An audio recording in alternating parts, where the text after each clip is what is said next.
how to add Printify products to Wix. So hello guys and welcome back to today's video. So to be able to add your different products that you can create in Printify into one of your Wix Studio or Wix website, you can easily do that by just simply connecting your store.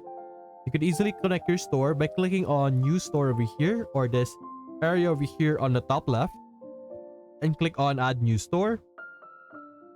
And we should be able to see all kinds of platforms that we are able to connect to. And one of those platforms is of course Wix, as you can see.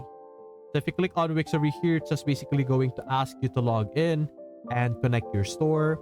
And after you connect your store, anything that you will create, any product, you are then able to select Wix as an options to publish those products to.